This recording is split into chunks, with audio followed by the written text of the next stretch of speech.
Hello, good morning, everybody. I think we've got people starting to log in. Brilliant. Good morning from a bit of a gloomy Warrington today. The sun is trying to emerge, but not being very successful. Thank you very much for joining us today for another webinar of a series focusing on business re-engineering.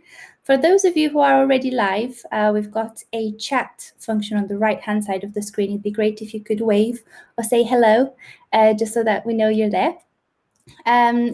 With this series of webinars, we're hoping to inspire you by bringing together, thank you, Nick, hello, highly accomplished speakers that have achieved future long-term growth in their organizations, in the hope that their lessons and principles that they share with us will help inform your own. Hello, Rebecca. Hello, Graham. So joining me today is Tony Rafferty. Tony is former CEO of Printing.com, now Graphenia. And in his 15 years at Printing.com, he saw the company grow from revenues of £200,000 to annual profits in excess of 2.5 million for several years. What a journey that must have been. Having established the company, Tony stepped down from Printing.com in 2015 and now runs a successful national franchise operation, Gutter Pro. Here to tell us more about his journey and to share his science of growth, we've got Tony Rafferty. Tony, thank you so much for accepting our invitation. Pleasure, Alex. And over to you. Yeah, from sunny, well, very, very part sunny Chester today. So good to be with you. So Nick Jaspin from Prolific North. So I know Nick from back in 2000 when he joined a round of funding. Very pleased to have him as an investor in Printing.com. And I met up for a coffee with Nick back in November last year, and he asked me to be involved in this. And of course, this was all about growth back then, about scaling a business.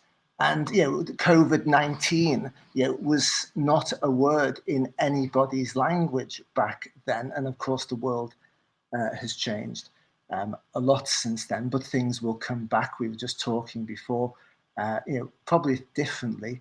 But how you grow and how you scale a business will return to the agenda. Now, this happened all a reasonably long time ago, but it still involved a group of creatives and a group of account handlers, and kind of how you put them together, how you kind of engineer that process of putting people together and growing and scaling a business.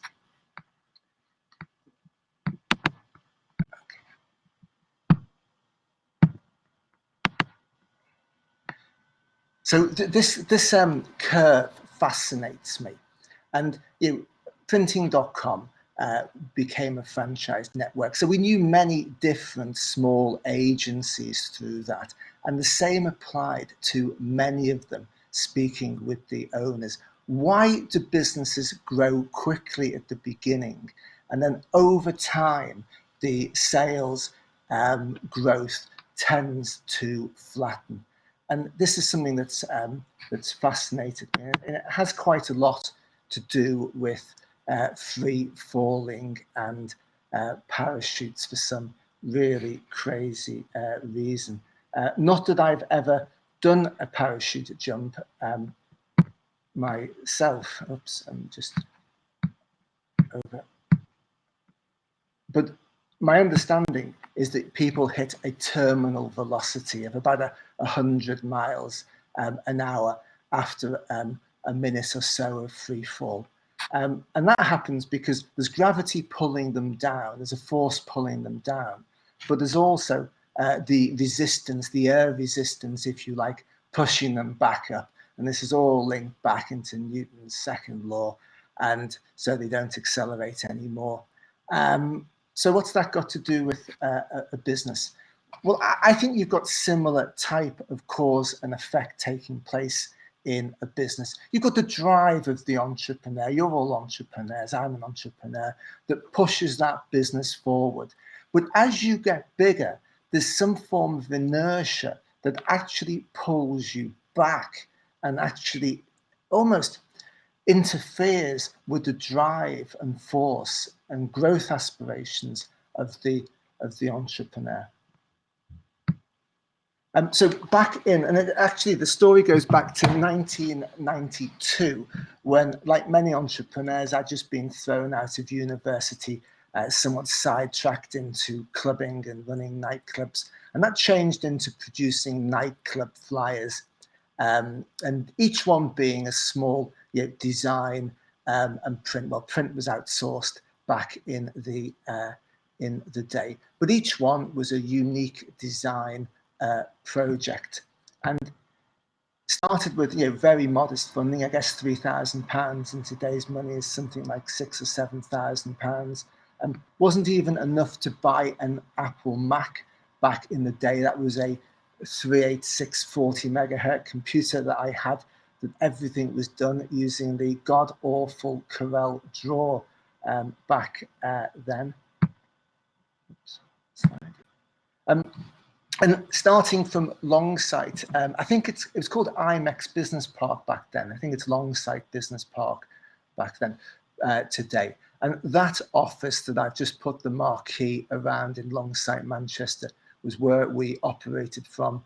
I think it was £30 per week, paid in advance for 100 square feet, 10 meters squared of office space. And that was sort of what happened with our sales, and our sales sort of grew rapidly in the first couple of years, and then they flattened off. And then eventually we worked out the rules of engagement for how to keep that scaling moving forward. And that led into the printing.com era of the business. And our initial public offering, when we took the company public in 2000, that Nick participated and supported us with, all about scaling up a network of studios with account handlers and graphic designers around the country, each one being a small team. And that is the word I'll keep coming back to, being a small team. This is about the science of using small teams, and however you grow, keeping the small team attitude within the business.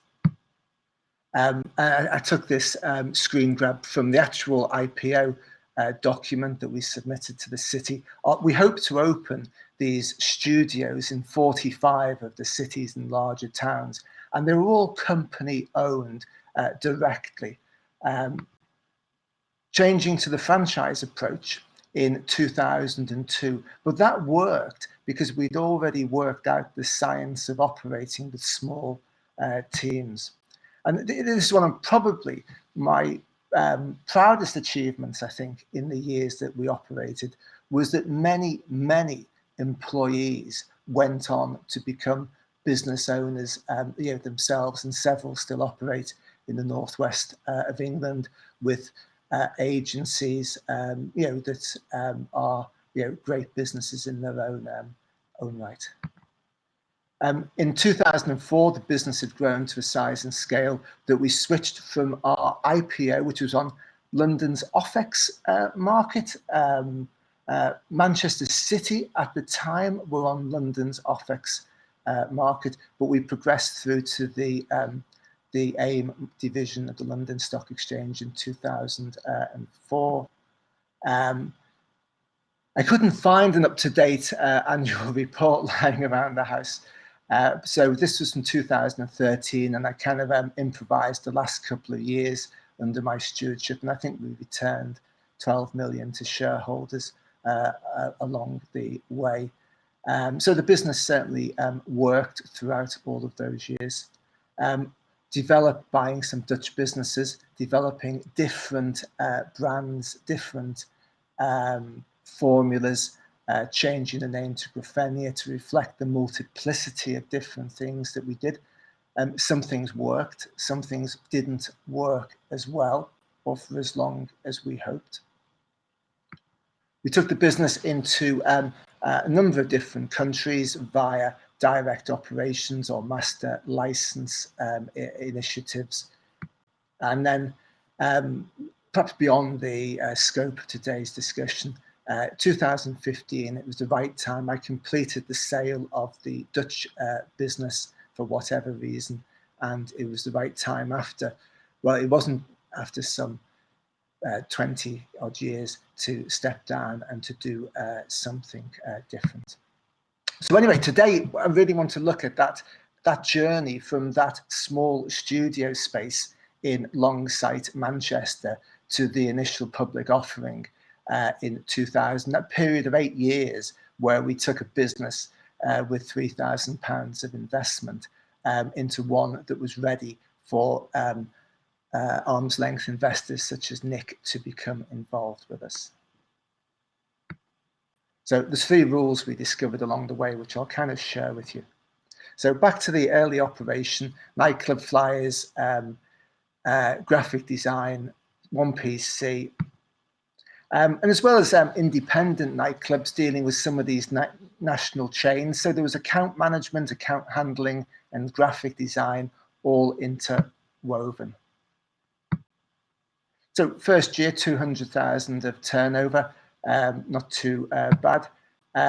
Pretty low order value. So there's 2,000 jobs went through that design cycle in that first year.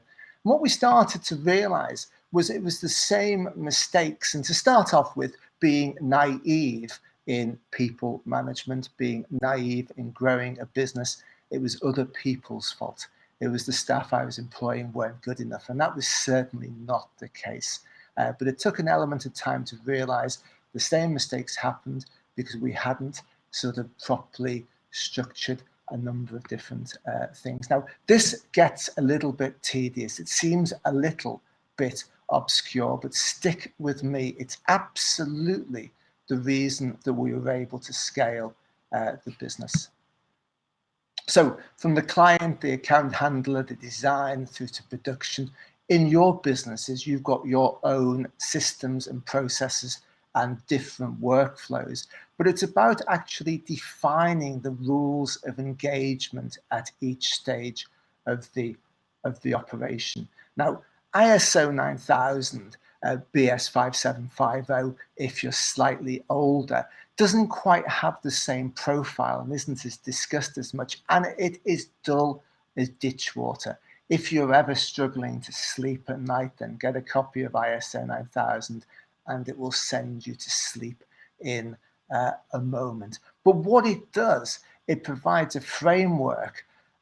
And people often think that it's so rigid you can't get anything done, but it doesn't actually have to be. We turned it in printing.com into days in the classroom, setting real life scenarios which were worked through because we knew that that our partners would encounter them time and time again.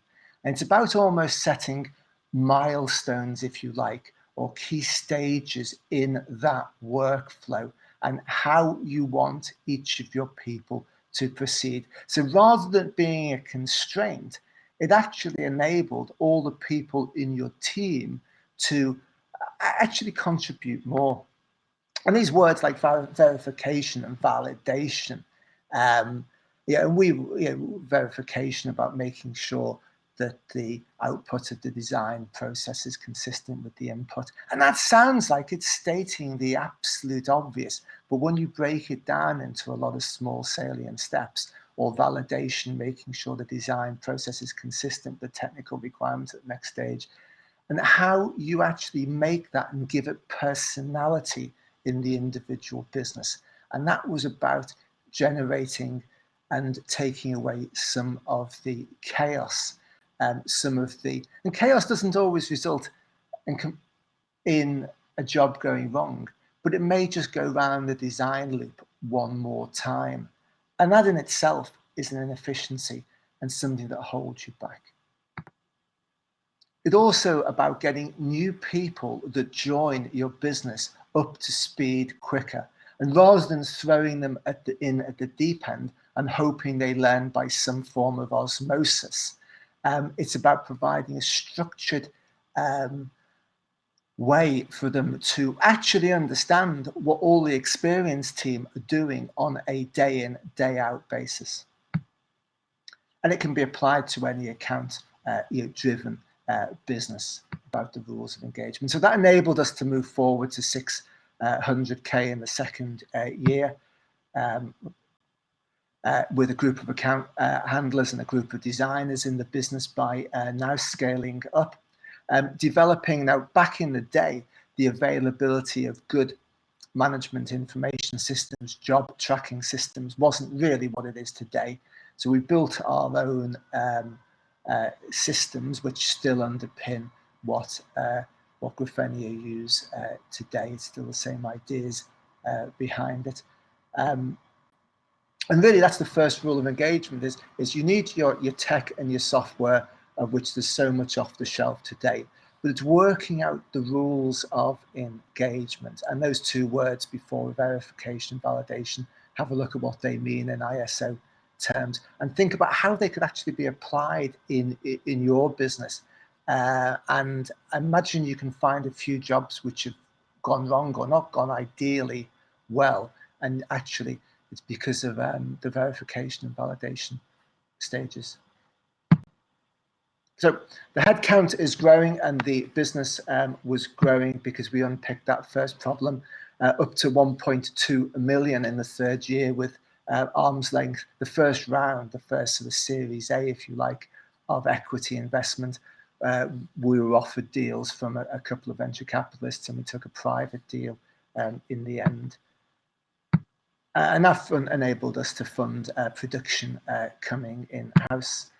And the organisation then, it had grown into designers with a design team leader. This is all very, very standard and very, very typical when we had a number of design teams operating, and then we had all of the account handlers grouped together, and this all made sense because the account handlers could cover for each other when one of them was away, and the design teams could cope if one of them was away. And this was all pretty standard, except, growth didn't continue. Something changed. Something had changed within the business. So what we did was we added more people, and more people means more cost. And there's a stage here in about in the 90s when we almost went under, and I spent an entire Christmas restructuring the business and working out how we could move it forward, and why were we doing less work, but we had an extra 10 members of staff in the business. Sales dropped, and equally importantly, clients were less happy. We were delivering the job slower. The creative stage was taking longer. And it's really this sort of diagram of all these interconnections. It's actually analogous to what they're talking now about, that bubbles, which are being used in New Zealand for the coronavirus, where small bubbles, a family unit being one bubble can meet with another bubble. Sounds quite good, really. Rather than being lots of interconnections. And that's what we had. There was simply too many interconnections. Yes, this sounds dull as ditch water, but this was the difference between a business that could grow systematically or a business that was starting to stall. So run with me on this. If two people work together, then there's one connection between them. If there's four people, once you actually draw out that diagram, there's actually 6 connections. And it grows pretty quickly as you're starting to increase the head count. So by the time you're at 14 people, there's 91 connections between the different individuals within the business. And for the geeks amongst us, of which I am certainly one, that is the formula. So as you start pushing up to 25, then it is a horrendous number up in the 600s. So if it's not working in a business, then maybe it's time to just go back to what originally did work. So rather than having a job coming in and moving around a number of different teams and a number of different individuals, because it was only a low value job at the end of the day, then let's go back and create small cells. I said at the beginning that our initial public offering was all about studios operating as small teams. So let's go back to small teams, multiple teams, each team having an account handler, each team having their own design resource. Each team being accountable. Now, I don't just mean accountable to me as the managing director or chief executive, call it what you want. I mean, accountable to their customers, their clients. I mean, accountable to each other, not being lost in the business, and actually being able to do that task the way we were when we were only 4 staff, but just about doing it again and repeating a small business operation. And certainly, if you had more than 5 people in a team, we saw the inefficiencies. Making them agile, making the businesses responsive, having reorganized that in the mid-90s, almost instantaneously, certainly within 2 months, the business had grown by 30%. So that's the second one, keep it agile. So we still had a number of years to go between having worked out those first 2 ideas and the initial public offering in 2000. So we had these agile teams and we had the scalable systems. But the question was were they entrepreneurial? Could they actually think as entrepreneurs? I was very pleased with the business system, re-engineering, call it what you want, that we'd done. But the businesses, and it took me a while to realize that we simply weren't enabling them. It was our fault that we weren't enabling them to act as entrepreneurs. And what does that mean? Well, a couple of word searches on the internet.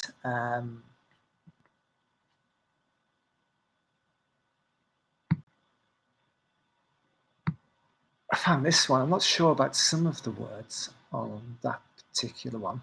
But anyway, you get the idea. Whoops. So we needed to add some of that entrepreneurialism. But there's one thing that you have to face before you do that. And the question of who makes the most mistakes in your business. And in the case of printing.com, or creation publicity as we would call back in the day, the person who made the most mistakes by an order of magnitude was myself. And making mistakes is all part and parcel of being an entrepreneur. You have to make slightly more right decisions than wrong decisions. It can't all be mistakes. But if you're going to make decisions about client management, what to do, what to charge, how to approach it, then you've got to expect that there will be some losses as well. It's part and parcel of the process. You can't run everything from looking down because you start to make poor, uninformed decisions. So how could we allow people to take risk, make mistakes, and act as entrepreneurs? How could we empower them and yet make them accountable? We ended up with a 3-line budget, which was sales, the cost of sale for what the bought in services cost, take off the overheads, and trying to give our team managers as much of a feel of profit, as much of a feel as you possibly could do within that corporate structure, and a share of the profits to connect them with that business in terms of a long-term connection. So that was the third idea that we used along the track, was to try and make people internal entrepreneurs in the business. And as we started to expand these studios around the country, and I think we had 15 company-owned studios at one stage, from Southend to Glasgow, spread all around the country, and that formed the basis of how we operated. So that was about enabling the entrepreneurial drive to push forward and to, well, you can never remove the inertia, but to reduce the inertia within the business and to allow those sales to push off and to scale up to the 20 or 30 million that we reached once upon a time. 98, we moved away from just the leisure industry into the SME market, but applying all of the same ideas behind it. And we opened our first store in Edinburgh back, I think it was November 98, using all those ideas. Sheffield came along,